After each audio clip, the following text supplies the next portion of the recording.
hope you're doing okay, and today I'm bringing you a plant care video. It's been a while since my last plant care video. In fact, I have 3 plant care videos on my channel, and I've never narrated a plant care video before, but I thought I would try something different for this one. This was filmed back in France, I think in January or February. And the first plant I'm taking care of is this Alocasia dragon scale. It's the second time I have this plant. The first time I made the mistake of overwatering it because I thought it was lacking water, but in fact it proved to be very sensitive to overwatering and it rotted. So this time around I was very careful and it's lasted longer than the last one. What I wanted to do with this one was to make sure it wasn't too root bound and that it had enough soil in the pot.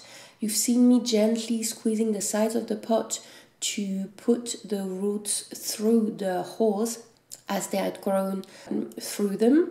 I didn't want to change the size of the pot because even if the roots had grown through the holes, I felt that they had not developed enough to add even more soil, because when you have too much soil for a plant, you water it more than it needs, so the roots stay damper longer and they don't like that. I just thought I would add more soil at the bottom and on the top, and I added perlite to my soil mixture because the dragon scale doesn't like to have its soil too wet, and when you add perlite to a soil it makes it drain faster.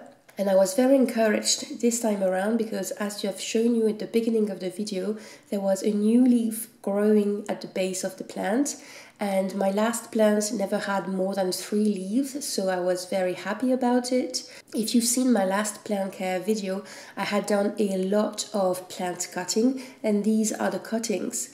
So by that point, the cuttings have been in water for 6, 7, 8 months, and as you've seen, they're fine. I would have thought they would have maybe rotted, but apart from a little bit of mold in the water and 1 or 2 leaves that had not fared well, they were perfectly fine. You see me detangling the roots because I wanted to make sure, I wanted to touch each root system to make sure they were not moldy or rotting. And you can see if a root is not doing well if when you pull it apart or slightly tug on it, it's just coming into your hand. And they were perfectly fine. They had a nice texture. There was no weird smell. So I just detangled them and removed the ones that felt that the leaves weren't pretty. I had quite a bit of golden pothos cuttings, so I decided to put them in a big pot. Usually I would have 1 or 2 cuttings in small pots, but I've had this pothos for 3-4 years, and when my friend Anne-Sophie gave it to me, it was only 2 leaves, and now I have so many golden pothos throughout the house in France. I have given so many golden pothos cuttings to friends, so yeah, I didn't want to have to pot the little cuttings together at a later date. I had this red pot I had thrifted because I found the best place to get like plastic pots with drainage holes or cover pots is the thrift store.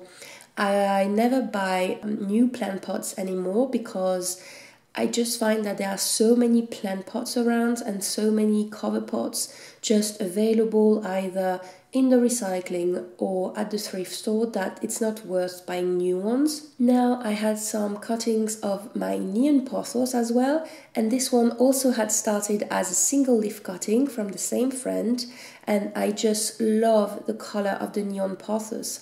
They also get this deeper green variegation sometimes, and they're just lovely.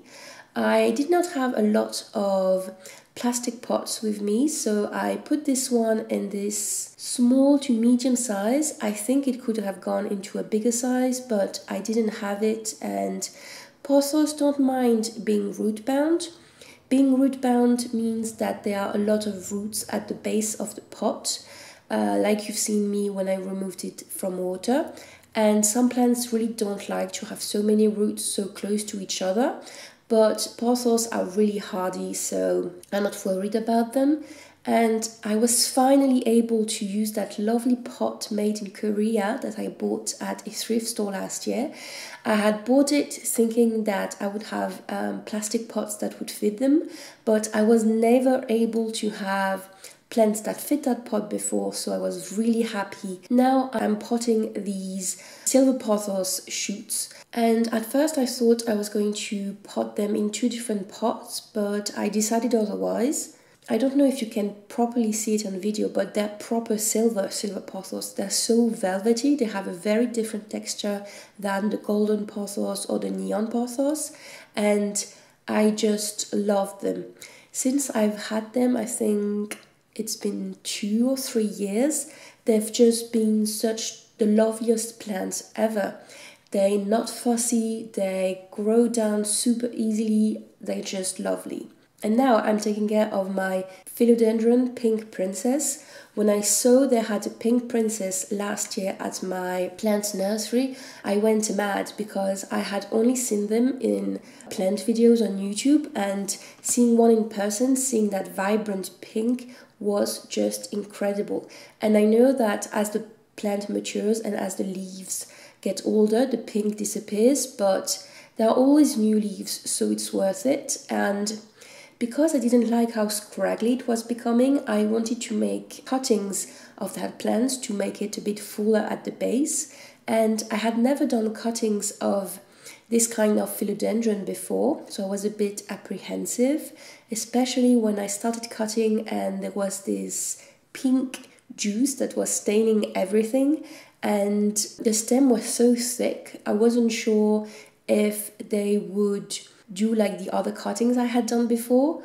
So I just decided to see what it would be about, and if they didn't work out, I still had the mother plant. It's been a few months at that point since I did this cutting, so I can tell you they fared well in water.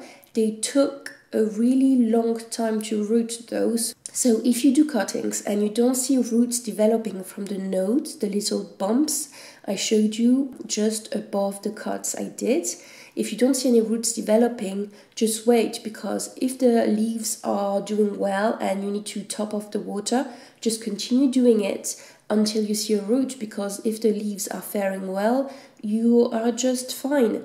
Usually when I do cuttings of pothos, when I cut, the plant usually just shoots out another leaf just at a different intersection of the vine. But with the Pink Princess, this did not happen.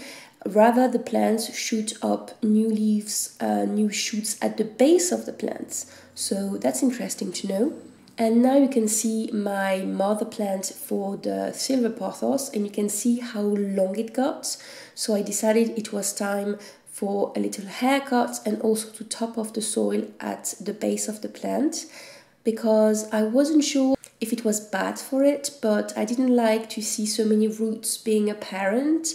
And I know it's the kind of plant that usually grows on the side of trees, that attaches itself to trunks, etc. But I still wanted to put soil on it, and it's always nice to add new soil with new nutrients to an older plant. And you can see that I did quite a good haircut, but not too much. I just wanted it to stop touching the floor, and it's still very long and very gorgeous. And doing cuttings of silver pothos is super easy. I usually do small cuttings with just one leaf, because I know that when you have too many leaves on a cutting, it takes a lot of energy for the plant to grow roots.